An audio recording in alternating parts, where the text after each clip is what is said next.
அன்பு மாணவ செல்வங்களுக்கு இனிய வணக்கம். மீண்டும் ஒரு குருகுல நிகழ்ச்சியில் சந்திப்பதில் பெரும் மகிழ்ச்சி அடைகின்றேன். தரம் 6 மாணவர்களுக்கு விஞ்ஞான பாடத்தினூடாக உங்களுடன் இணைந்து கொள்கின்றேன். அந்த வகையில் சென்ற வாரம் தரம் 6 மாணவர்களுக்கு அலகு 2 எமது சூழலில் உள்ளவை பற்றிய பல்வேறு விடயங்களை நாங்கள் கலந்துரையாடினோம். இன்றும் அதன் தொடர்ச்சியாக சில விடயங்களை கலந்துரையாட இருக்கின்றோம். அந்த வகையில் இன்று தேர்ச்சியாக அதே தேர்ச்சி காணப்படுகின்றது. வாழ்க்கை நிலையை உயர்த்தி கொள்ளும் நோக்கில் சடப்பொருளையும் சடப்பொருளின் இயல்புகளையும் அவற்றின் இடைத்தொடர்புகளையும் நுணுகி ஆராய்வர் எனும் தேர்ச்சியை நீங்கள் அடைய இருக்கின்றீர்கள். இந்த தேர்ச்சியை அடைவதற்கு இங்கு காணப்படுகின்ற தேர்ச்சி மட்டமாக இயல்புகளை அடிப்படையாக கொண்டு சடப்பொருட்களை வகைப்படுத்துவார். 2.3 தேர்ச்சி மட்டமாக எளிய செயற்பாடுகளை பயன்படுத்தி சடப்பொருள்களின் இயல்புகளை பரிசீலிப்பார். இங்கு காணப்படுகின்ற பாடவேளைகளாக 6 காணப்படுகின்றது. இத்தேர்ச்சி மட்டங்களை அடைவதற்காக பல்வேறு கற்றல் பேறுகள் காணப்படுகின்றன. எனவே இந்த கற்றல் பேறுகளினூடாக நீங்கள் குறித்த தேர்ச்சி மட்டத்தையும் குறித்த தேர்ச்சியையும் அடையிருக்கின்றீர்கள்.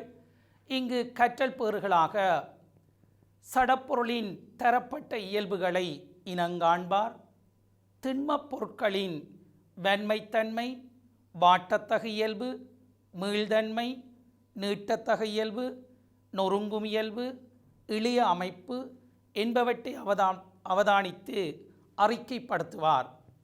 அத்தோடு சடப்பொருட்களின் இயல்புகள் பிரயோகிக்கப்படும் சந்தர்ப்பங்களை காட்டுவதற்கு எளிய செயற்பாடுகளை மேற்கொள்வார். சடப்பொருளின் பயன்பாட்டினை மதிப்பார். ஆகிய கற்றல் பேறுகளை நீங்கள் அடையிருக்கின்றீர்கள். எனவே அன்பு செல்வங்களே, உங்கள் பாடநூலை அருகில் வைத்திருப்பதன் மூலம் உங்கள் கற்றலை மேலும் மேம்படுத்தக்கூடியதாக இருக்கும். இங்கு முதலாவது சந்தர்ப்பமாக சடப்பொருட்கள், சென்ற வாரம் சடப்பொருள், சக்தி ஆகிய விடயங்களை நீங்கள் அறிந்துள்ளீர்கள்.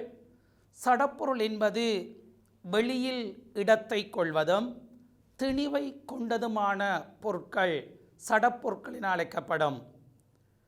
சக்தி என்பது வெளியில் இடத்தை பிடிக்காததும் திணிவற்றதுமான பொருட்கள் சக்தி என நீங்கள் குறிப்பிட்டிருந்தீர்கள். இது சென்ற வாரம் நாங்கள் கற்ற விடயங்கள். அந்த வகையில் சடப்பொருள் மூவித நிலைகளில் காணப்படுகின்றன. திண்மம், திரவம், வாயு. அதன் தொடர்ச்சியாகவே இங்கு காட்டப்படுகின்றது. சடப்பொருளை பொறுத்தவரையில் இங்கு முதலாவது ஒரு செங்கல் இங்கு காட்டப்பட்டுள்ளது.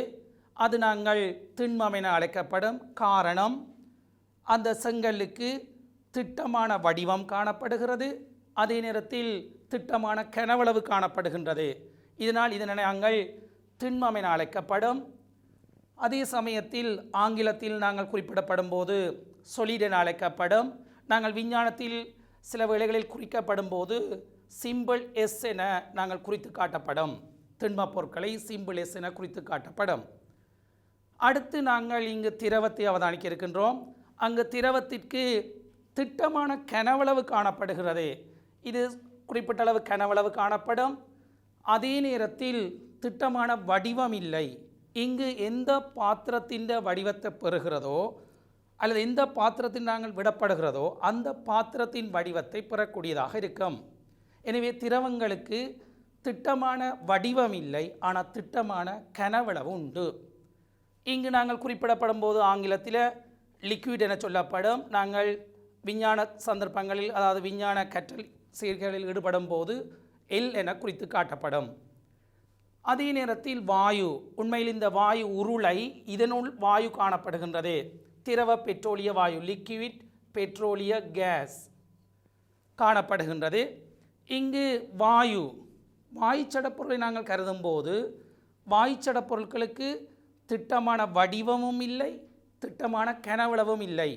அதாவது வாயுவை நன்றாக நெருக்க முடியும், இதனால் திட்டமான வடிவம் இல்லை. அதே சமயத்தில் இதற்கு திட்டமான கனவளவும் காணப்படுவதில்லை. எனவே நாங்கள் வாயுவை நாங்கள் குறிப்பிடப்படும் போது சிம்பிள் G என நாங்கள் குறித்து காட்டுவோம். அடுத்து நாங்கள் அவதானிக்க இருப்பது வாயு சடப்பொருட்களின் இயல்புகளில் நாங்கள் ஒரு சில செயற்பாடு நாங்கள் மேற்கொள்ள இருக்கின்றோம். அந்த வகையில் வழி இடத்தை கொள்கின்றது எனும் செயற்பாட்டை நாங்கள் இப்போது பார்க்க இருக்கின்றோம். இதற்கு ஒரு தேவையான பொருட்களாக போத்தல் காணப்படுகின்றது. அதே நேரத்தில் ஒரு நீர் பாத்திரம் காணப்படுகின்றது.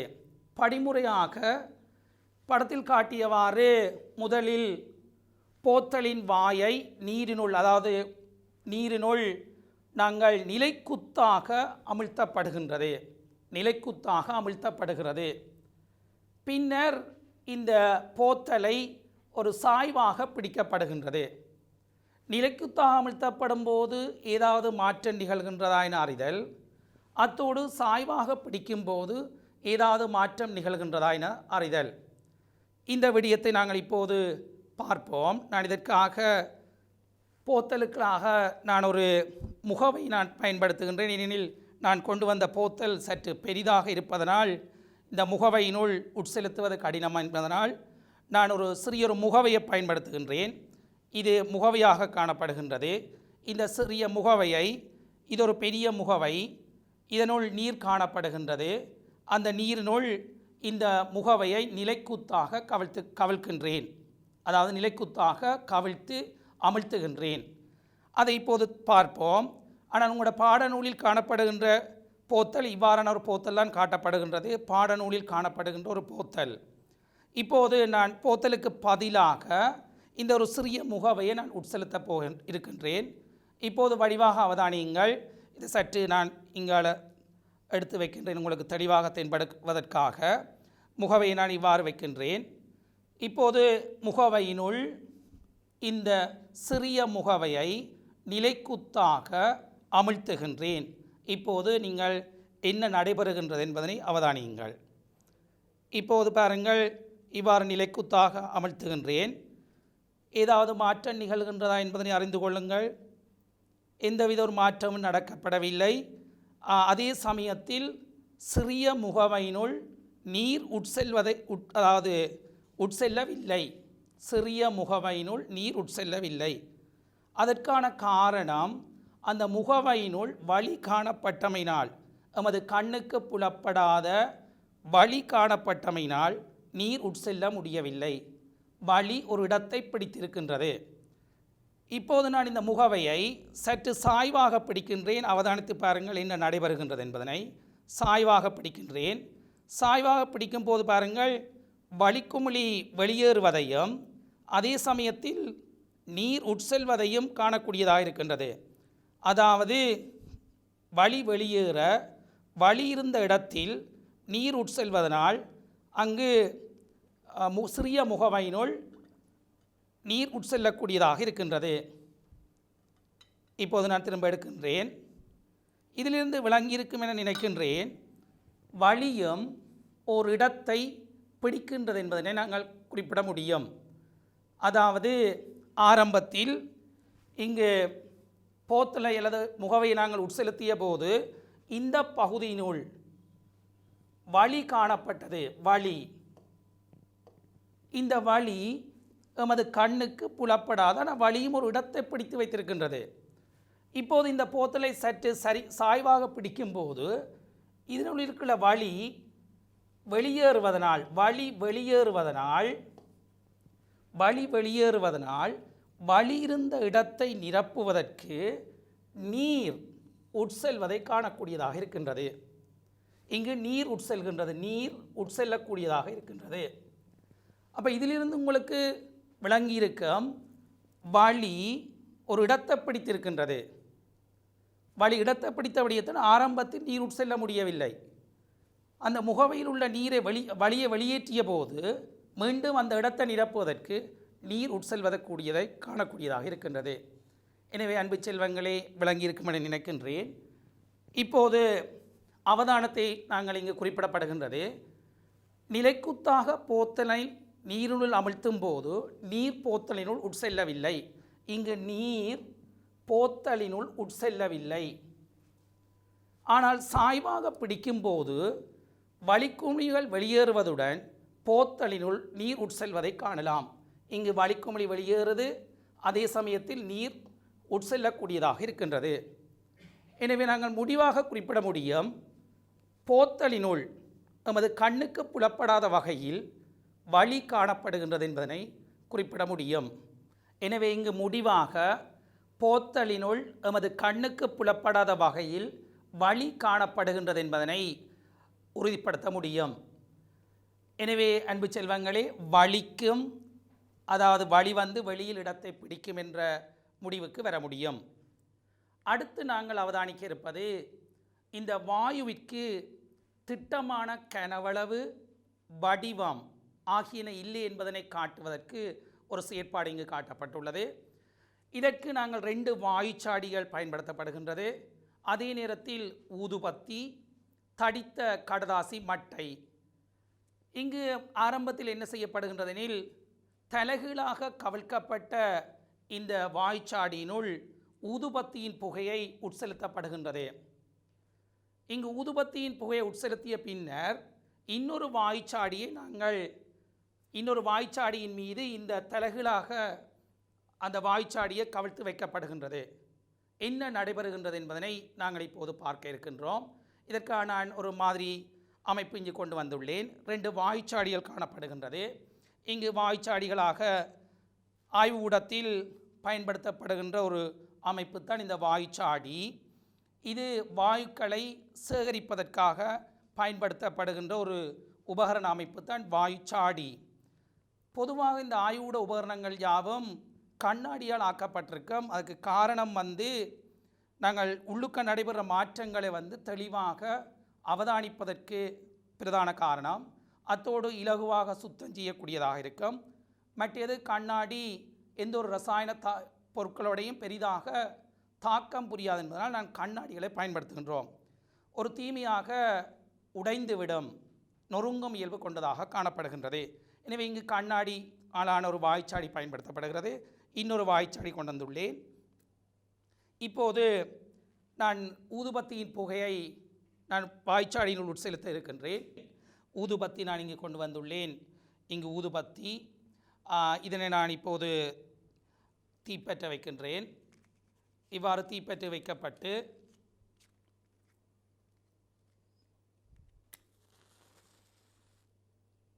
இவ்வாறு நான் தீயை ஏற்படுத்தி இந்த ஊதுபத்தியின் புகையை நான் இப்போது வாய்ச்சாடியினுள் உட்செலுத்த இருக்கின்றேன்.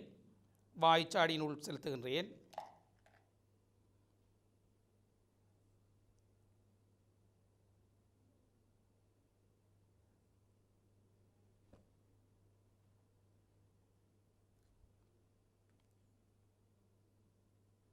வாய்ச்சாடியினுள் உட்செலுத்துகின்றேன். இவ்வாறு உட்செலுத்தி இவ்வாறு ஊதுபத்தியின் புகையை உட்செலுத்திய பின்னர் நாங்கள் இந்த கார்ட்போர்ட் அட்டைக்கு பதிலாக நான் இங்கு இந்த மூடுவதற்காக இவ்வாறு ஒரு அமைப்பை கொண்டு வந்துள்ளேன். இப்போது பாருங்கள், இந்த வாய்ச்சாடியினுள் நிறைய, அதாவது முழுவதும் புகை இருப்பதை உங்களால் காணக்கூடியதாக இருக்கின்றது.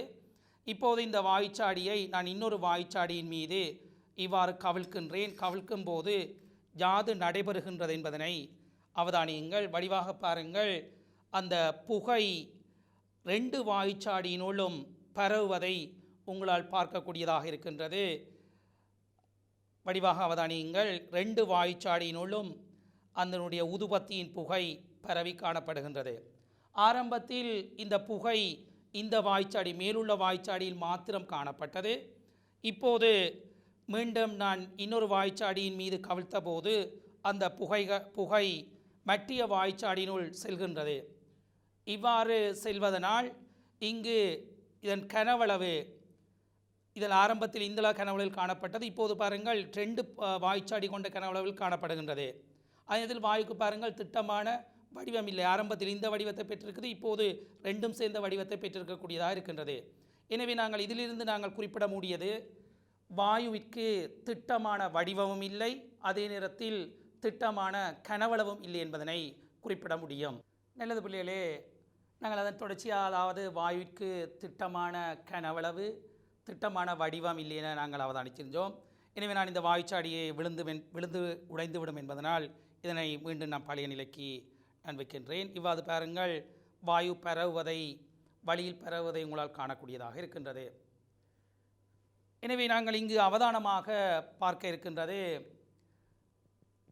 படிமுறையில் மேலும் ஒரு வாய்ச்சாடியின் மீது புகை நிரப்பிய வாய்ச்சாடியை வைத்து அவதானித்த போது எங்களுக்கு அவதானமாக கிடைத்தது, முதலில் புறப்பட்ட வாய்ச்சாடியில் உள்ள ஊதுபத்தியின் புகை அந்த கீழுள்ள வாய்ச்சாடியினுள் பரவுவதை உங்களால் காணக்கூடியதாக இருந்தது. எனவே நாங்கள் முடிவாக குறிப்பிட முடியும், வாயுக்களுக்கு திட்டமான கனவளவு திட்டமான வடிவம் இல்லை என்பதனை குறிப்பிட முடியும். ஏற்கனவே நாங்கள் அவதானித்தது போல திண்மங்களுக்கு ரெண்டும் காணப்படுகின்றது. திட்டமான வடிவம் இருக்கின்றது, திட்டமான கனவளவு காணப்படுகின்றது. திரவத்திற்கு திட்டமான வடிவம் இல்லை, எந்த பாத்திரத்தில் இருக்கோ அந்த பாத்திரத்தின் வடிவத்தை பெறுகின்றது. வாயுக்களுக்கு திட்டமான வடிவமும் இல்லை, திட்டமான கனவளவும் இல்லை. நன்றாக விளங்கியிருக்கும். அடுத்து நாங்கள் அவதானிக்க இருப்பது வாய்ச்சடப்பொருள் இயல்புகளாக நான் ஏற்கனவே குறிப்பிட்ட விடயம்தான் இங்கு குறிப்பிடப்பட்டுள்ளது. திட்டமான வடிவமும் இல்லை, அதே நேரத்தில் திட்டமான கனவளவும் இல்லாததாக காணப்படுகின்றது. எனவே வாயுக்களுக்கு ரெண்டுமே இல்லை, திட்டமான வடிவமும் இல்லை, திட்டமான கனவளவும் இல்லை. அடுத்து நாங்கள் பார்க்க இருப்பது சில வாயுச்சடப்பொருட்களுக்கு உதாரணங்களை நாங்கள் பார்க்க இருக்கின்றோம். அந்த வகையில் எம்மை சூழ உள்ள வழி, அதாவது எம்மை சுற்றி காணப்படுகின்ற இந்த வழி சாதாரணமாக ஒரு வாயுச்சடப்பொருளுக்கு சொல்ல முடியும். வழி என்பது வாயுக்களின் கலவை. அங்கு பல்வேறு வாயுக்கள் காணப்படுகின்றது. பிரதானமாக நீங்கள் சுவாசிக்கின்ற ஆக்சிஜன் வாயு காணப்படுகிறது. அதே நேரத்தில் சுவாசத்தின் போது வெளிவிடப்படுகின்ற கார்பன் டை ஆக்சைடு வாயு காணப்படுகிறது. இது வளிமண்டலத்தில் காணப்படுகின்ற சில வாயுக்கள். அதிகளவு காணப்படுகிற வாயுவாக நைட்ரசன் வாயு காணப்படுகிறது. அதை விட ஆர்கன் போன்ற வாயுக்களும் காணப்படுகிறது. எனவே பல்வேறு வாயுக்களின் கலவைகளாக இந்த வழி காணப்படுகிறது. அத்தோடு ஆக்சிஜன் வாயுவை பொறுத்தவரையில் தனியே நாங்கள் சில வேளைகளில் வாயு உருளைகளில் அடைக்கப்பட்டு காணப்படும் சுவாசிக்க சிரமப்படுகின்ற நோயாளிகளுக்கு வழங்குவதற்காக நாங்கள் அந்த வாயு உருளைகளில் அடைத்த ஆக்சிஜன் வாயு பயன்படுத்தப்படும். கார்பன் டை ஆக்சைடு வாயு, நீராவி போன்றன இந்த வாயுச்சடப்பொருட்களுக்கு உதாரணமாக காணப்படுகின்றது. இங்கு பலூன் உள்ள வழி ஒரு வாயுச்சடப்பொருள். அதே நேரம் இந்த கொள்கலனில் உள்ளுக்குள் காணப்படுகின்ற இந்த ஆக்சிஜன் வாயு இங்கு அதாவது இந்த கொள்கலனினுள் அல்லது வாயு உருளையினுள் ஆக்சிஜன் வாயு காணப்படுகிறது. ஏனெனில் வாயு பரவுந்தன்மை கொண்டது.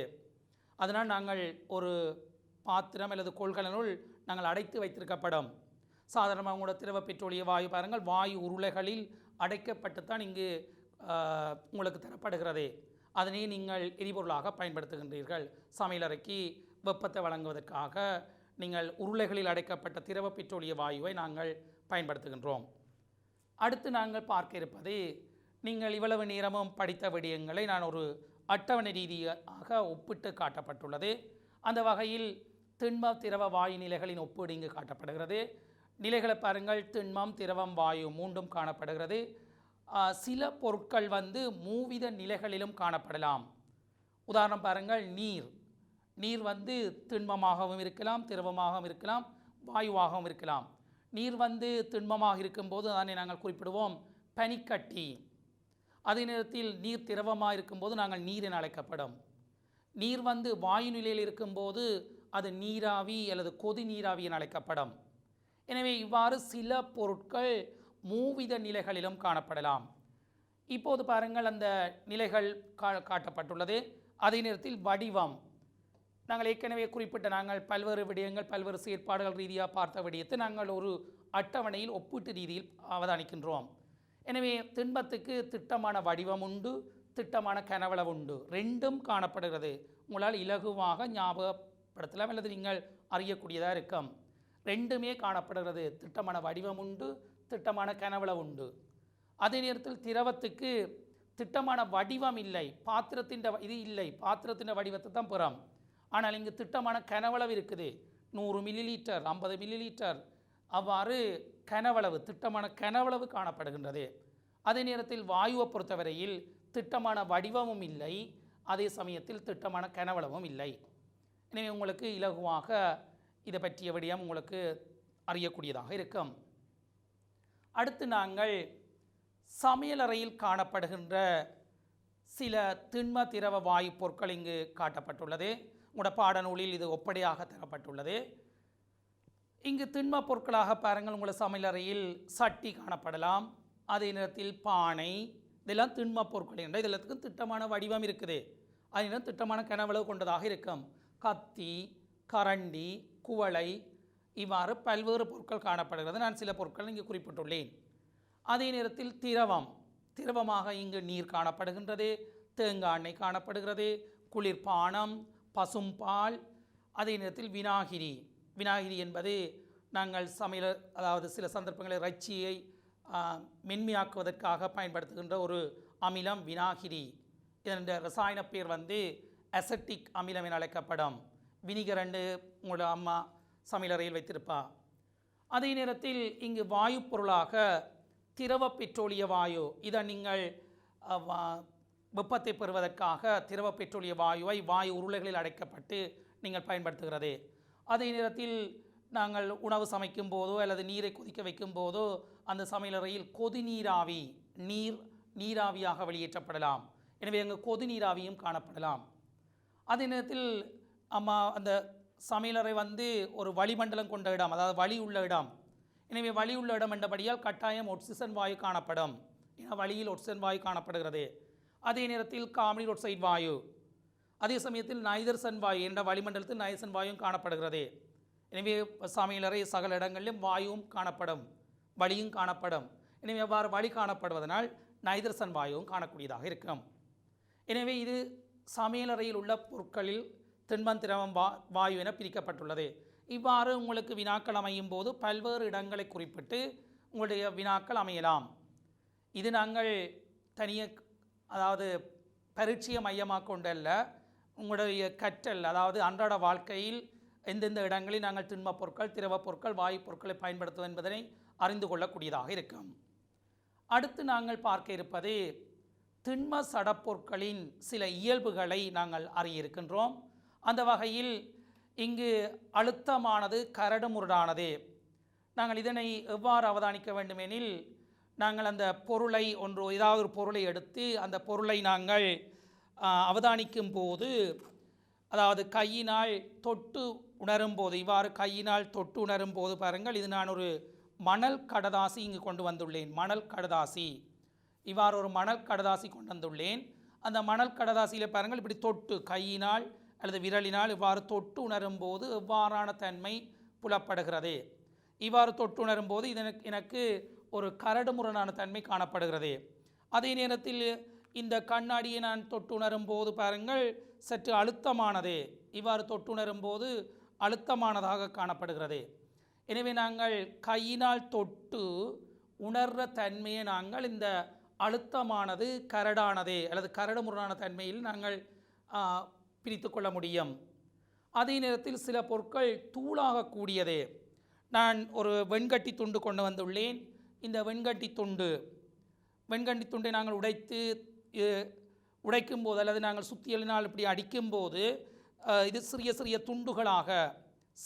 துண்டுகளாக உடைக்கக்கூடியதாக இருக்கின்றது. சிறிய துண்டுகள். அப்போ துண்டுகளாக உடைக்கும் போது நாங்கள் தூளாகக்கூடிய தன்மை இவ்வாறு தூளாகக்கூடிய தன்மை காணப்படுகிறது. எனவே சில பொருட்கள், இப்போ பாருங்கள், வெண்கட்டி தூளாகக்கூடியதாக இருக்கின்றது. சில பொருட்கள் தூளாக்க முடியாது. சுட்டியல் போன்ற உபகரணங்களை பயன்படுத்தி நாங்கள் அடித்து தூளாக்கக்கூடிய தன்மை. வெண்கட்டி இவ்வாறு தூளாக்க முடியும். அதே நேரத்தில் சில பொருட்களை தூளாக்க முடியாது. அதே நேரத்தில் இழுபடக்கூடிய பொருள், நீங்கள் ரப்பர் பட்டியை அவதானிக்க முடியும். ரப்பர் பட்டி நாங்கள் அவதானிக்கும் போது, ரப்பர் பட்டியை நாங்கள் விசையை கொடுத்து இழுக்கும் போது இழுபடம், மீண்டும் நாங்கள் விசையை விடும்போது பழைய நிலை அடையக்கூடியதாக இருக்கும். எனவே நாங்கள் அவ்வாறான இயல்புகள் இந்த பொருட்களுக்கு இருக்குதா இல்லையா என்பதனை நாங்கள் இப்போது அறிய இருக்கின்றோம். இருக்கிறதெனில் சரி என்ற அடையாளமும், இல்லையெனில் பிழை என்ற அடையாளமும் நாங்கள் இடப்போகின்றோம். எனவே நாங்கள் முதலில் இரும்பு தகடை அவதானிக்க இருக்கின்றோம். இங்கு இரும்பு தகடை அவதானிக்கும் போது அழுத்தமானது. உண்மையில் இரும்பு தகடு சாதாரணமாக நாங்கள் கையினால் தொட்டு பார்க்கும்போது அழுத்தமானதாக இருக்கும். சில வேளைகளில் துருப்பிடித்தல் அல்லது வேறு காரணங்களால் அழுத்தமற்றதும் இருக்கலாம். இது குறிப்பிட்ட ஒரு இயல்பு தரப்பட்டிருக்கிறது. அதே நேரத்தில் கரடுமுரடானது என்பது பிழை என்று கூறப்பட்டுள்ளது. தூளாக்கக்கூடியது, நாங்கள் சுட்டியலால் அடித்து இரும்பு துண்டை நாங்கள் தூளாக்க முடியாது.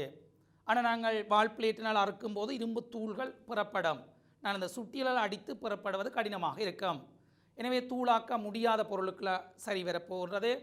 அதே நேரத்தில் இழுபடக்கூடிய பொருள், நாங்கள் ஒரு விசையை கொடுத்து அந்த இரும்பு தடை இழுக்க முடியாது. எனவே இழுக்க முடியாத பொருள் காணப்படுகின்றது. இது நாங்கள் திண்ம சடப்பொருட்கள் வெவ்வேறு இயல்புகளை காட்டுகிறது என்பதனை நாங்கள் இப்போது அவதானித்து கொண்டிருக்கின்றோம். அதே நேரத்தில் வெண்கட்டியை பொறுத்தவரையில் நாங்கள் பார்க்கும்போது தொட்டு உணரும்போது அழுத்தமானதாக இருக்கலாம், கரடுமுரடானதை பிழை.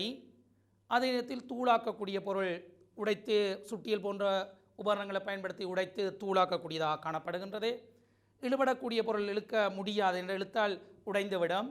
எனவே இழுபட முடியாத பொருள் ஆக சரியாக இருக்கும். இவ்வாறு நீங்கள் அன்றாடம் காணுகின்ற பல்வேறு பொருட்களின் இயல்புகளை உங்களால் குறிப்பிட முடியும். அடுத்து ஒரு ரப்பர் நாடா பொருட்கள் அழுத்தமானதாக இருக்கின்றது. கரடுமுரடானது பிழை, தூளாக்கக்கூடிய பொருள் பிழை, தூளாக்க முடியாத பொருள் சரி, இழுபடக்கூடிய பொருள் நாங்கள் விசையை கொடுத்து இழுக்கும் போது இழுபடும். ரப்பர் பேண்ட், ரப்பர் பட்டியல், அது நீங்கள் இலாஸ்டிக் யாவும் என்னென்னா விசையை கொடுத்து இழுக்கும் போது இழுபடும். நீங்கள் விசையை அகற்றியதும் பழைய நிலையை அடையக்கூடியதாக இருக்கும். அதாவது இழுக்கும் போது இழுபடும், விடும்போது பழைய நிலையை அடையக்கூடியதாக இருக்கும். எனவே இழுபட முடியாத பொருள் தவறானது, பிழையாக இருக்கும். அடுத்து நாங்கள் அவதானிக்க இருப்பது களி அல்லது கிளி என்று சொல்லப்பட நீங்கள் விளையாடி இருப்பீர்கள். பல்வேறு சந்தர்ப்பங்களில் களியை பயன்படுத்தியிருப்பீர்கள்.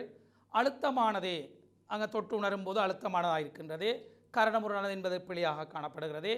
அதே நேரத்தில் தூளாக்கக்கூடியது, அது ஏற்கனவே அந்த நீருடன் சேர்ந்தவாறு தூளாக்க, ஏதாவது ஏற்கனவே தூளாகத்தான் இருக்குது, நீருடன் சேர்ந்து ஒரு வித்தியாசமான இழையமைப்பை கொண்டதாக இருக்கின்றது. தூளாக்க முடியாத பொருள் சரியாக காணப்பட போது. இழுபடக்கூடிய பொருள், ஆனால் நீங்கள் இழுத்தீங்கள் என்றால் இடையில் அறந்துடும், இழுத்துப்போடு பழைய நிலையை அடையாது. ரப்பர் நாடா மாதிரி அவ்வாறு அடையாது. எனவே நாங்கள் இழுபட முடியாத பொருளுக்கு நான் குறிப்பிடப்படுகின்றது. சில பொருட்கள் பல்வேறு இயல்புகளை கொண்டதாகவும் இருக்கும். சிலதுகள் சற்று இழுபடக்கூடிய இருக்கும், சிலது நல்லாக இழுபடக்கூடிய இருக்கும். எனவே நாங்கள் சில இயல்புகளை நாங்கள் குறித்த இயல்புகளை குறிப்பிடுவது சற்று கடினமாக அமையும். அடுத்து நாங்கள் பார்க்க இருப்பது மணல் கடதாசி. நான் ஏற்கனவே காட்டினது போல இந்த அமைப்பு மணற்கடதாசி. இது நான் இங்கு காட்டப்படுகின்றது ஒரு மணற்கடதாசி. இங்கு நான் இதனை தொட்டு உணரும் போது பாருங்கள், தொட்டு உணரும் போது ஒரு வித்தியாசமான ஒலி உணரக்கூடியதாக இருக்கின்றது. காரணம் என்னென்றால் இது கரடுமுரடாக இருக்கின்றது. இது அழுத்தமற்ற தன்மை தான் மணல் கடதாசி இவ்வாறு காணப்படுகின்றது. நாங்கள் இந்த வர்ணங்களை உரசுவதற்கு அல்லது வர்ணங்களை அகற்றுவதற்கு, சுவர்களில் அடிக்கப்பட்ட வர்ணங்களை, பழைய வர்ணத்தை அகற்றுவதற்காக நாங்கள் இந்த மணல் கடதாசியை பயன்படுத்துவோம். சாண்ட் பேப்பர் என அழைக்கப்படும். எனவே நாங்கள் அழுத்தமானது என்பது தவறானது, கரடுமுரடானது சரியாக இருக்கும்.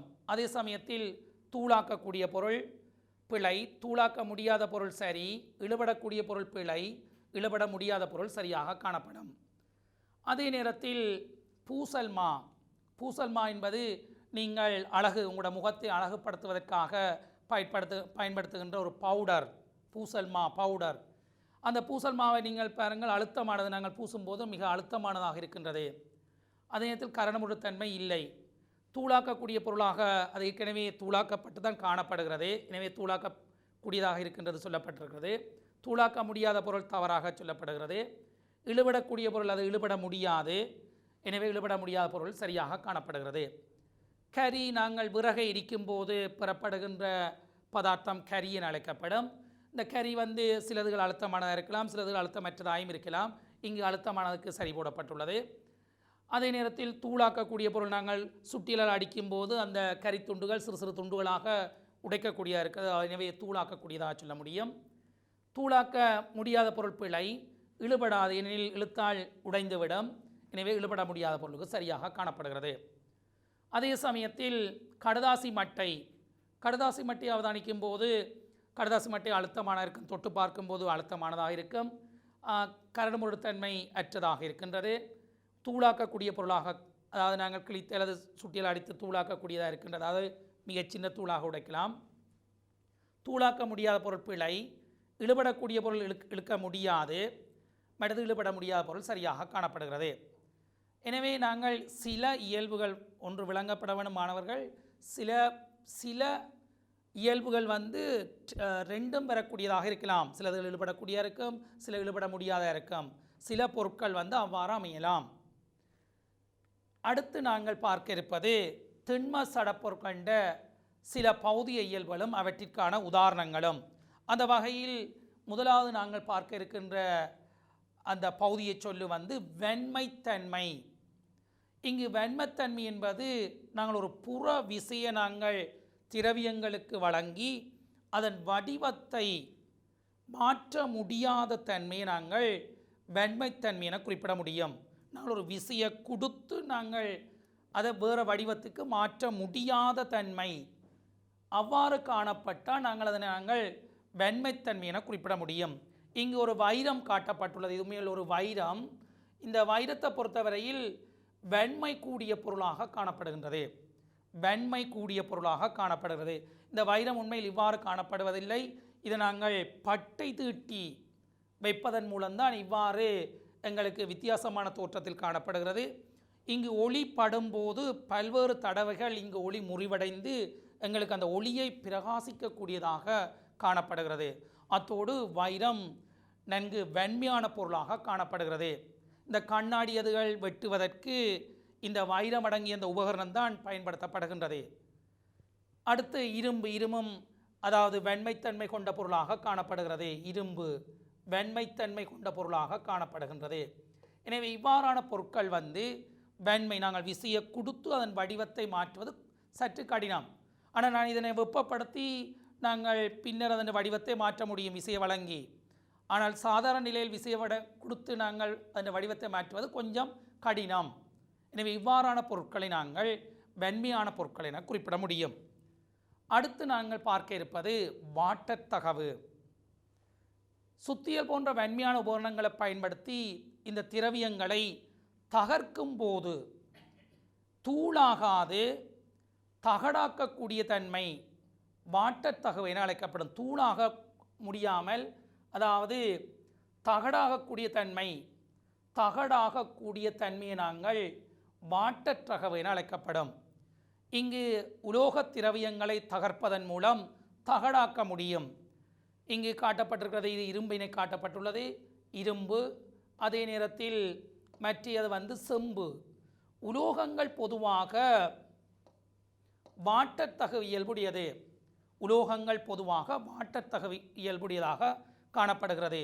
இங்கு இரும்பு காட்டப்பட்டுள்ளது, அதே நேரத்தில் செம்பு. இங்கு செம்பு ஒரு செங்கபில் நிறத்தில் காணக்கூடியதாக இருக்கின்றது. அடுத்து நாங்கள் பார்க்க இருப்பது நீட்டத்தகவு அல்லது நுண்கம்பியாகு தன்மை என்றும் குறிப்பிட முடியும். நுண்கம்பியாகு தன்மை, அதாவது இந்த திரவியங்களை இழுக்கும் போது நாங்கள் உடையாமல் நொறுங்காமல் கம்பியாக மாற்றக்கூடிய தன்மை, அது நாங்கள் நீட்டத்தகவு என அழைக்கப்படும். அல்லது சிறிய கம்பி, நுண் கம்பியாகு தன்மை என அழைக்கப்பட முடியும். உலோகங்களுக்கு வாட்டத்தகவு, நீட்டத்தகவு ஆகிய இயல்புகள் காணப்படுகின்றது. எனவே நாங்கள் இங்கு செம்பு உலோகத்தை காட்டப்பட்டுள்ளது. அதே நேரத்தில் இந்த உலோகம் அலுமினியத்தை காட்டப்பட்டுள்ளது, அலுமினியம். அதே நேரத்தில் மற்ற உலோகம் பொன்னை காட்டப்பட்டுள்ளது, பொன். பொதுவாக உலோகங்கள் எல்லாம் இந்த இயல்பையும் காட்டும், அதாவது நீட்டத்தகு இயல்புகளை காட்டக்கூடிய இருக்கும். இங்கு பொன் என்பது தூய பொன்னை குறிப்பிடப்படுகின்றது. உண்மையில் தூய பொன் ஆக இருக்கும்போது, அந்த உலோகமாக இருக்கும்போது நாங்கள் ஆபரணங்கள் செய்வது கடினமாக இருக்கும். எனவே நாங்கள் பொன்னுக்கு இந்த செப்பம் குறிப்பிடத்தக்களவு கலந்து நாங்கள் தங்கம் தயாரிக்கப்படுகிறது, தங்க ஆபரணங்கள். காரணம் ஏனெனில் அதாவது தூயதாக இருக்கும்போது, பொன்னாக இருக்கும்போது பொன் உடையக்கூடிய தன்மை காணப்படுகிறது, வலிமை சற்று குறைவாக காணப்படுகிறது. எனவே வலிமையை கூட்டுவதற்காக இந்த பொன்னோடு செப்பை சேர்த்து அது கலப்புலோகம் என அழைக்கப்படும். அந்த கலப்புலோகங்கள் உருவாக்கப்பட்டு இந்த தங்க ஆபரணங்கள் செய்யப்படுகிறது. எனவே நாங்கள் இங்கு பொன்னோடு செப்பும் சேர்க்கப்பட்டு அந்த தங்க ஆபரணங்கள், இது உண்மையில் செப்பு சக செப்பும் சேர்க்கப்பட்டு தங்க ஆபரணங்கள் செய்யப்படுகின்றது. தங்க ஆபரணங்கள், தங்கம் என்பது உறுதியாக காணப்படுகின்றது. எனவே நன்றாக விளங்கியிருக்கும் என நினைக்கின்றேன். அடுத்து நாங்கள் மீள்தன்மை இயல்பு. மீள்தன்மை என்பது திரவியங்களுக்கு விசைய வழங்கி இழுக்கும் போது இழுபடக்கூடியதாகவும் விசைய அகற்றியதும் பழைய நிலையை அடையக்கூடியதாகவும் இருக்கும் தன்மை மீள்தன்மை என அழைக்கப்படும். இங்கு பாருங்கள், ஒரு ரப்பர் நாடா, இங்கு ரப்பர் நாடா காட்டப்பட்டுள்ளது, அதாவது ரப்பர் பேண்ட். இந்த ரப்பர் நாடாவுக்கு நாங்கள் விசையை வழங்கும் போது அந்த ரப்பர் நாடா இழுபடக்கூடியதாகவும் நாங்கள் விசையை அகற்றியதும் பழைய நிலையை அடையக்கூடியதாகவும் இருக்கும். இவ்வாறான இயல்புடைய பொருட்களை நாங்கள் மீள்தன்மை இயல்புடையது என அழைக்கப்படும். ரப்பர் நாடா, சில மீளின் நாடாக்கள், லாஸ்டிக், உங்களுடைய காட்சட்டைகளில் இடப்பட்டுள்ள அந்த லாஸ்டிக், நீங்கள் அதான் இடுப்பில் அந்த காட்சட்டை நிற்கக்கூடியதாக இருக்கின்றது. சிறிய வயதில் நீங்கள் அவ்வாறான காட்சட்டைகள் அணிந்திருப்பீர்கள், லாஸ்டிக் போட்ட காட்சட்டைகள். அங்கு இழுபடக்கூடிய தன்மை, அதாவது மீளும் தன்மை காணப்படுகிறது. விசையை கொடுத்து வழங்கி இழுத்த பின்னர் மீண்டும் பழைய நிலை அடையக்கூடியதாக இருக்கின்றது. இவ்வாறான தன்மை கொண்டதை நாங்கள் பொருட்களை நாங்கள் குறிப்பிடுவோம், மீள்தன்மை என அழைக்கப்படும். அடுத்து நாங்கள் பார்க்க இருக்கிறது நொறுங்கும் இயல்புகள். நொறுங்கும் இயல்பு என்பது திரவியங்களை தகர்க்கும் போது இலகுவாக உடைகிறது அல்லது தூளாகக்கூடிய தன்மையை நாங்கள் நொறுங்கும் இயல்பு என அழைக்கப்படும். இங்கு கண்ணாடி போன்ற உபகரணங்கள் விசையை வழங்கும் போது நொறுங்கும், உடையக்கூடிய தன்மை. மாபிள், இவ்வாறான பொருட்கள் எல்லாம் நொறுங்கும் தன்மை கொண்டதாக காணப்படுகிறது. அதே நேரத்தில் இங்கு கரியும் குறிப்பிடப்பட்டுள்ளது, கரியும் நொறுங்கும் இயல்புடையதாக இருக்கின்றது. அடுத்து நாங்கள் அவதானிக்க இருப்பது இழையமைப்பு. இங்கு இழையமைப்பு என்பது யாதேனும் ஒரு திரவியத்தை விரலினால் தொடும்போது உணரக்கூடிய தன்மையை நாங்கள் இழையமைப்பென அழைக்கப்படும். நான் ஏற்கனவே குறிப்பிட்டது போன்று இந்த மணல் கடதாசியை நான் தொடும்போது எங்களுக்கு கரடு முரடாக காணப்படுகிறது, கரடு முரடானது அல்லது இங்கே கரடானது. அதே நேரத்தில் பூசல் மாவை நான் தொடும்போது அழுத்தமானதாக காணப்படுகிறது. இவ்வாறான இயல்புகளை நாங்கள் குறிப்பிடுவோம், இழையமைப்பு என அழைக்கப்படும். இங்கு பூசல்மா, பஞ்சு ஆகியன மென்மை, சாஃப்ட், மென்மையானதாக காணப்படுகிறது. அதே நேரத்தில் மணல் கடதாசி போன்றன கரடானதாக காணப்படுகின்றது. எனவே நாங்கள் பல்வேறு திண்மப் பொருட்கள் பல்வேறு பௌதிக இயல்புகளை கொண்டிருப்பதை நீங்கள் இவ்வளவு நேரமும் அறிந்துள்ளீர்கள். அடுத்து நாங்கள் பார்க்க இருப்பது பல்வேறு தேவைகளுக்காக நாங்கள் திண்ம சடப்பொருட்கள் பயன்படுத்தப்பட்ட ஒரு எங்களுடைய வீடை காட்டப்பட்டுள்ளது. இங்கு பாருங்கள், பல்வேறு தேவைகளுக்காக நாங்கள் பல்வேறு பொருட்களை நாங்கள் பயன்படுத்துகின்றோம். அங்கு ஓடு பயன்படுத்தப்படுகிறது, ஒரு திண்மப் பொருள். அங்கு காரணம் களிமண்ணை பயன்படுத்தி அந்த ஓடு செய்யப்பட்டுள்ளது. அதே நேரத்தில் மரம், வெண்மைத்தன்மை காணப்படுகிறது, அதனால் மரத்தை பயன்படுத்தியுள்ளோம். செங்கல் களிமண்ணால் ஆக்கப்பட்டுள்ளது, அதே நேரத்தில் வெண்மைத்தன்மையை ஏற்படுத்துவதற்காக அங்கு செங்கல் காணப்படுகிறது. அதே சமயத்தில் மணல் பயன்படுத்தப்பட்டுள்ளது. இங்கு மாபிள் பயன்படுத்தப்படுகின்றது. கண்ணாடி, ஒளி ஊடுபோடும் தன்மை என்பதற்காக கண்ணாடி பயன்படுத்தப்படுகிறது. அதே நேரத்தில் உருக்கு அல்லது இரும்புகள் பயன்படுத்தப்படுகிறது. வெண்மைத்தன்மை, நீர் வடிந்தொழுக செல்வதற்காக பீலிகள் பயன்படுத்தப்படுகிறது. பிளாஸ்டிக். எனவே பாருங்கள், நாங்கள் கட்டிடங்களோ அல்லது பல்வேறு பொருட்களை நாங்கள் உருவாக்கும் போது பல்வேறு திண்மப் பொருட்கள் பல்வேறு இயல்புகளுக்காக நாங்கள் அதுகளை பயன்படுத்துகின்றோம். அடுத்து இங்கு அவதானிக்கும் போது மோட்டார் வாகனத்தின் பகுதிகள் காட்டப்பட்டுள்ளது. மோட்டார் வாகனத்தில் பாருங்கள், கண்ணாடி பயன்படுத்தப்படுகிறது, அதாவது உடலாக கண்ணாடி, அதே நேரத்தில் உருக்கு, பிளாஸ்டிக் போன்றன காணப்படுகிறது. டயருனில் அவதானிக்கும் போது அங்கு வழி காணப்படுகிறது. அதே நேரத்தில் பெட்ரோல் தாங்கி காணப்படுகிறது. இவ்வாறு பல்வேறு பொருட்களை கொண்டதாக இந்த மோட்டார் வாகனம் செய்யப்படுகின்றது. ஒவ்வொன்றும் குறித்த தேவைகளுக்காக பயன்படுத்தப்படுகிறது. அந்த தேவைகளை நாங்கள் இப்போது அவதானிக்க இருக்கின்றோம். இங்கு பாருங்கள், மோட்டார் வாகனத்தின் பகுதியில் தரப்பட்டுள்ளது. அதே நேரத்தில் பயன்படுத்தப்பட்டுள்ள திரவியம் காட்டப்பட்டுள்ளது. அதற்கான காரணம் குறிப்பிடப்படுகிறது. முதலாவது நாங்கள் உடல், வாகனத்தின் பொடி, அதாவது உடல் என அழைக்கப்படுகிறது. அந்த உடலை நாங்கள் பாருங்கள், பல்வேறு திண்மப் பொருட்கள் பயன்படுத்தப்பட்டுள்ளது. கண்ணாடி, உருக்கு, பிளாஸ்டிக் போன்ற திண்ம சடப்பொருட்கள் நாங்கள் பயன்படுத்தியுள்ளோம். ஏன் பயன்படுத்தியுள்ள மண்ணில் ஒன்று திட்டமான வடிவம் இருக்கிறது. பாருங்கள், காரினில் அவர் ஒரு வடிவம், காரினும் போது உங்களுக்கு மனதில் ஒரு வடிவம் ஒன்று தோற்றுவிக்கப்படும், இவ்வாறு காரம் இருக்கும் என அந்த வடிவம் திட்டமான வடிவம். அதே நேரத்தில் வெண்மைத்தன்மை இருக்க வேணும். அதாவது அதிகளவு வெண்மை என்று இல்லை, குறிப்பிடத்தக்க அளவு வெண்மை இருக்க வேணும். நீங்கள் ஒன்றோடொன்று மோதினால் உடையும், ஆனால் ஓரளவு வெண்மை கொண்டதாக இருக்கும், உங்களிடம் ஏற்றி கொண்டு செல்கின்றது. எனவே அவங்களோட தாங்கக்கூடிய தன்மை இருக்கணும். எனவே வெண்மை கொண்டதாக இருக்கும். அதே நேரத்தில் டயரின் உட்பகுதியில் பார்க்கும்போது வழி காணப்படுகிறது. நாங்கள் சாதாரண வழி பயன்படுத்தப்படுகிறது. இப்போது வாகனங்கள் டயர்களுக்கு நைட்ரசன் வாயு அனுப்பப்படுகிறது, நைட்ரசன் வாயு செலுத்தப்படுகிறது. அந்த டயரின் பாதுகாப்புக்காக அந்த நைட்ரசன் வாயு நாங்கள் பயன்படுத்துகின்றோம். இந்த வழியை பொறுத்தவரையில் வழியின் என்ன இயல்பு காரணமாக நாங்கள் டயரினுள் பயன்படுத்தப்படுகிறதெனில் அதிர்வுகளையும் உதைப்புகளுக்கும் ஏற்ப வடிவத்தை மாற்றக்கூடிய தன்மை. நீங்கள் சாதாரண வாகனங்களுக்கு அல்லது கார் அது போன்ற மோட்டார் வாகனங்களுக்கு நாங்கள் இரும்பு சக்கரங்களை நாங்கள் பயன்படுத்தி இருப்பினில் அவ்வாறு ஒரு மின்மத்தன்மை காணப்படாது. நீங்கள் ரயில் சாதாரண புகை வண்டிகளில் செல்லும்போது அங்கு இரும்பு சக்கரங்கள் பயன்படுத்தப்பட்டுள்ளது, அது தண்டவாளத்தில் ஓடுகின்றது, பிரச்சனை இருக்காது. இது நாங்கள் தரையில் ஓடும்போது நாங்கள் வண்டில் சில்லு போன்ற இரும்பு சக்கரங்களை நாங்கள் பயன்படுத்தும் போது மேடு பள்ளங்கள் இருக்கும்போது எங்களுக்கு அந்த உதைப்புகள் எல்லாத்தையும் தாங்க முடியாத தன்மை ஏற்படும். வாகனங்களில் நீங்கள் வாகனங்களில் செல்லும்போது வண்டியில் செல்கிற மாதிரி காணப்படும். எனவே அதை தவிர்ப்பதற்காக இந்த வழி கொண்ட அந்த டயரை நாங்கள் பயன்படுத்துகின்றோம். இதனால் அந்த உதைப்புகள் அதிர்வுகளை தாங்கக்கூடிய தன்மை காணப்படுகிறது. அதே நேரத்தில் எரிபொருள் தாங்கிகளாக அங்கே எரிபொருள் தாங்கியில் திரவ எரிபொருள் பயன்படுத்தப்படுகிறது. திரவ எரிபொருள் பயன்படுத்தப்பட்டமைக்கான காரணம் பாருங்கள், பெரும்பாலான வாகனங்களில் பெட்ரோல் தாங்கி பின்பகுதியில் காணப்படுகிறது, ஆனால் என்ஜின் முன்பகுதியில் காணப்படுகிறது. எனவே பாருங்கள், பின்பகுதியில் அந்த திரவம் பெட்ரோல் என்ஜின் முன்பகுதிக்கு பாய்ந்து செல்கின்றது. அப்போ திரவத்தின் பாய்ந்து செல்லும் தன்மை அங்கு பயன்படுத்தப்படுகிறது. எனவே அங்கே தாங்கியிலிருந்து என்ஜினுக்கு பாயும் இயல்பு பயன்படுத்தப்படுகின்றது. அதே நேரத்தில் தடுப்பு தொகுதியில் அந்த தடுப்பு எண்ணெய் பயன்படுத்தப்படுகின்றது. தடுப்பெண்ணெய் பிரேக் ஆயில் என அழைக்கப்படும்.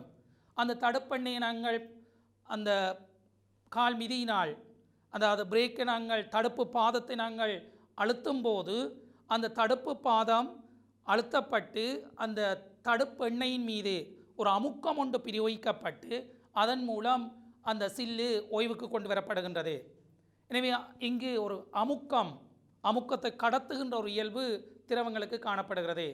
இதற்காகவே நாங்கள் இவ்வாறான தடுப்பெண்ணியை நாங்கள் பயன்படுத்தி இந்த தடுப்பு தொகுதி உருவாக்கப்பட்டுள்ளது.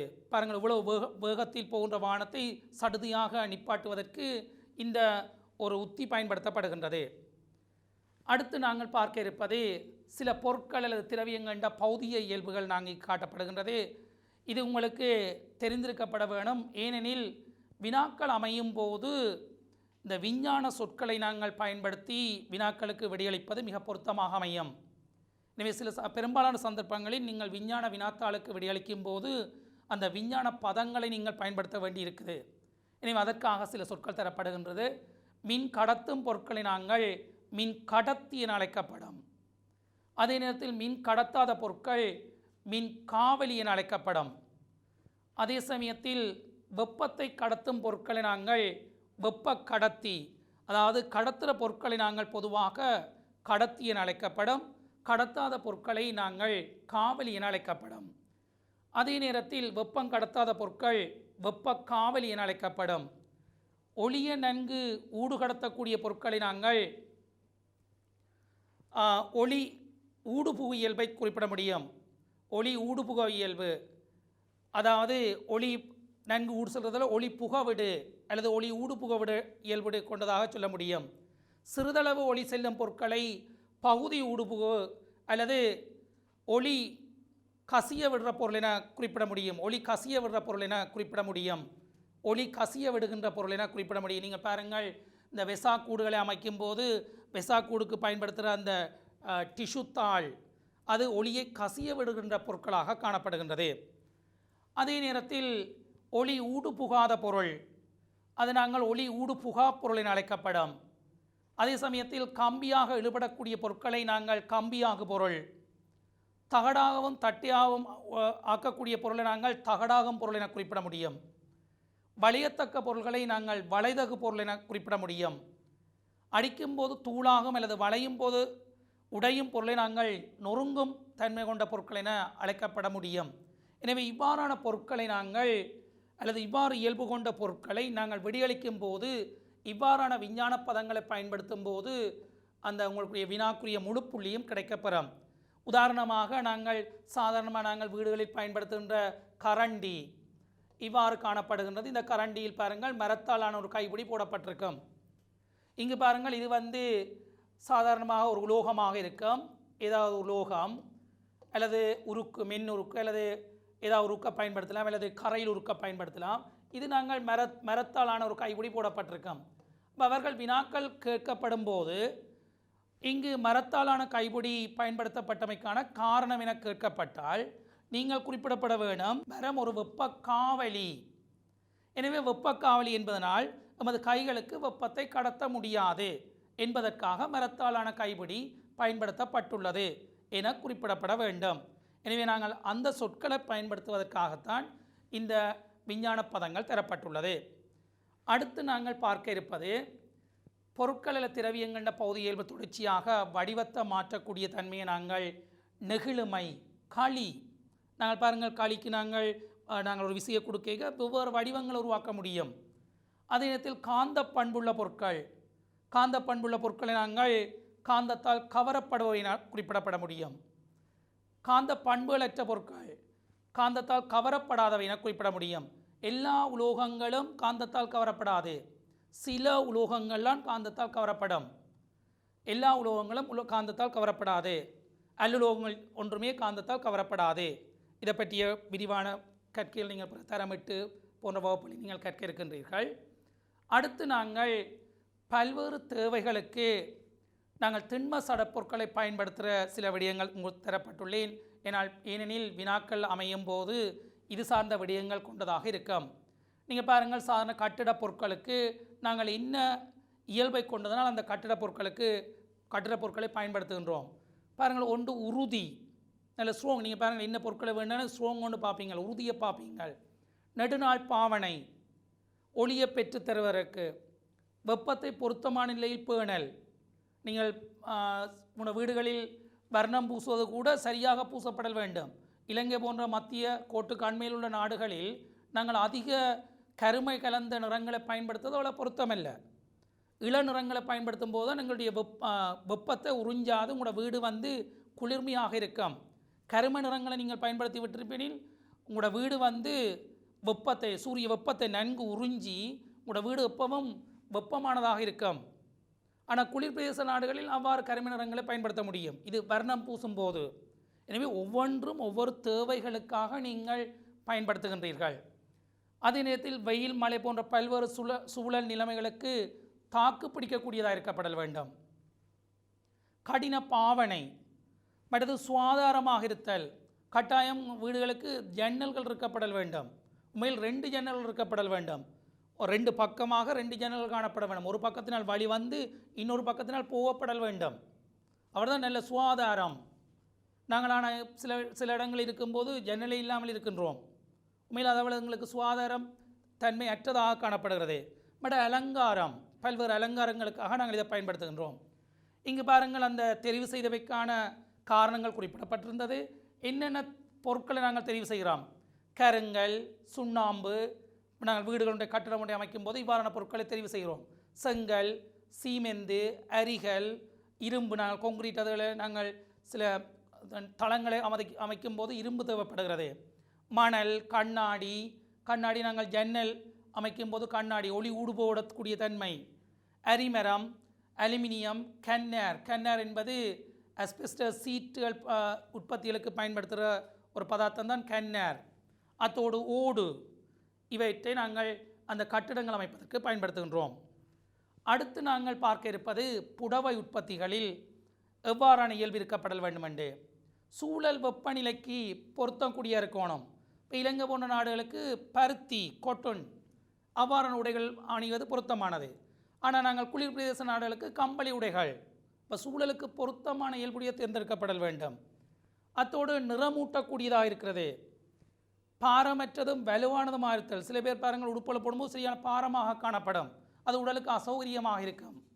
அதே நேரத்தில் கழுவி உலர்த்தக்கூடியதாக இருக்கப்படல் வேண்டும்.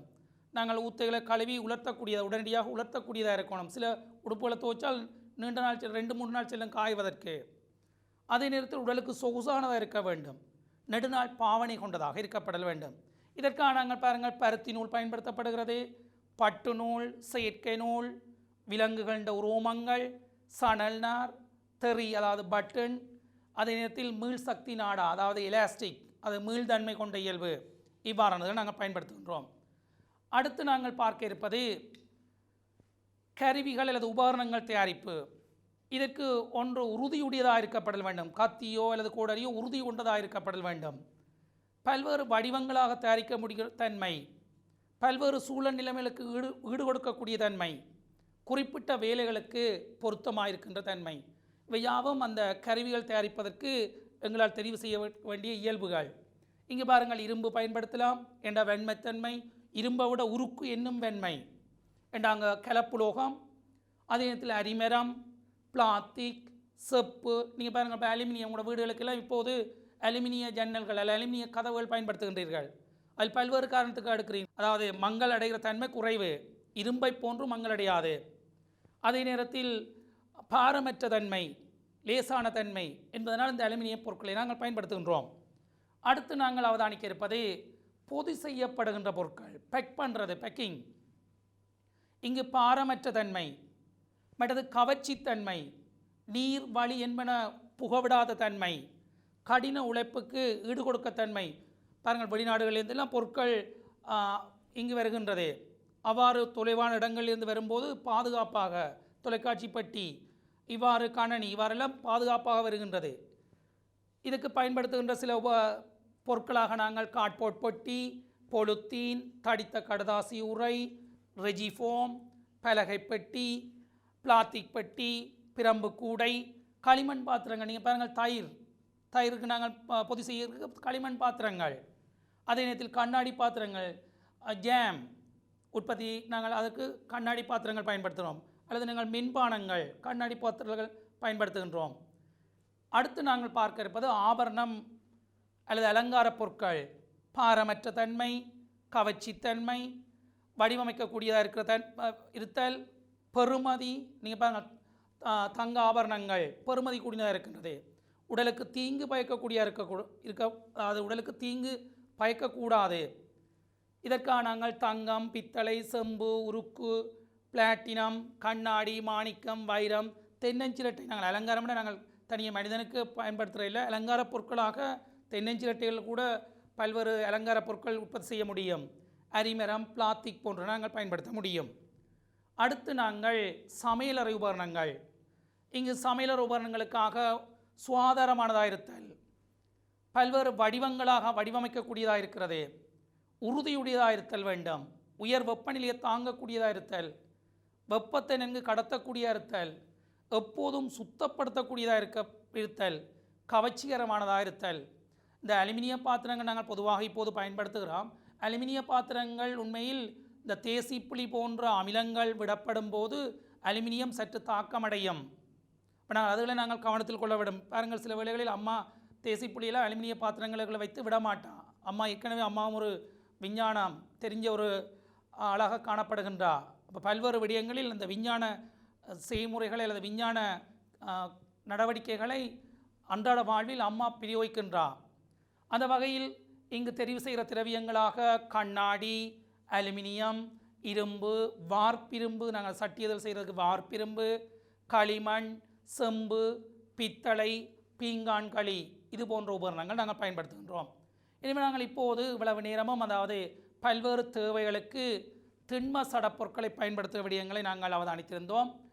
அடுத்து பல்வேறு தேவைகளுக்கு சின்ம சடப்பொருட்களை பயன்படுத்துகிற சந்தர்ப்பங்களில் பாருங்கள், பானம் ஒன்று டயரில் வந்து ரப்பர் பயன்படுத்தப்படுகிறது. ஏன் நாங்கள் ரப்பரை பயன்படுத்தினோமெனில் மீள்தன்மை. கண்ணாடி வெட்டுறதுக்கு நாங்கள் வைரம் பயன்படுத்துகிறோம், ஏனெனில் வைரம் வெண்மைத்தன்மை கொண்டதாக இருக்கிறது. கத்திக்கு நாங்கள் உருக்க பயன்படுத்துகிறோம், காரணமெனில் வெண்மைத்தன்மை. அதே நேரத்தில் ஓடு களியால் ஆக்கப்படுகிறது, நெகிழுமை, எங்களுக்கு விரும்பின வடிவத்தை உருவாக்கக்கூடிய தன்மை. கையுறை ரப்பர் இழுபடக்கூடிய தன்மை, மீள்தன்மை. ஆபரணங்கள் பொன், வெள்ளி, பிளாட்டினம் போன்றன பளபளப்பு, அதனால் எங்களுக்கு வாட்டத்தகு நீட்டத்தகு இயல்புகளும் காணப்படுகிறது. அதனால் எங்களுக்கு விரும்பின வடிவங்கள் எல்லாம் உருவாக்கக்கூடியதாக இருக்கின்றது. எனவே அன்பு செல்வங்களே, இவ்வளவு நேரமும் சடப்பொருட்கண்ட இயல்புகள், அதாவது திண்மம், திரவம், வாயு என்பன எவ்வாறு அதன் இயல்புகள் காணப்படுகிறது, அதே நேரத்தில் வாயு சடப்பொருட்கண்ட இயல்புகளை பற்றி அவதானித்திருந்தோம். திண்ம பொருட்களின் வெண்மைத்தன்மை, வாட்டத்தகு இயல்பு, மீள்தன்மை இயல்பு, நீட்டத்தகு இயல்பு, நொறுங்கும் இயல்பு, இழியமைப்பு போன்ற விடயங்களை நாங்கள் அறிந்திருந்தோம். எனவே அன்பு செல்வங்களே, இந்த இன்றைய கற்றலின் ஊடாக சூழலில் உள்ளவை பற்றிய விடயங்களில் சடப்பொருள்களின் தன்மைகள் பற்றி தெளிவாக அறிந்து கொண்டிருந்தீர்கள்.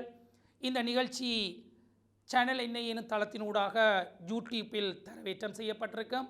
இந்த நிகழ்ச்சியில் நீங்கள் மீண்டும் மீண்டும் அவதானிப்பதன் மூலம் உங்கள் கற்றலை மேலும் மேம்படுத்திக் கொள்ளலாம். மீண்டும் ஒரு குருகுல நிகழ்ச்சியில் சந்திப்போம். நன்றி, வணக்கம்.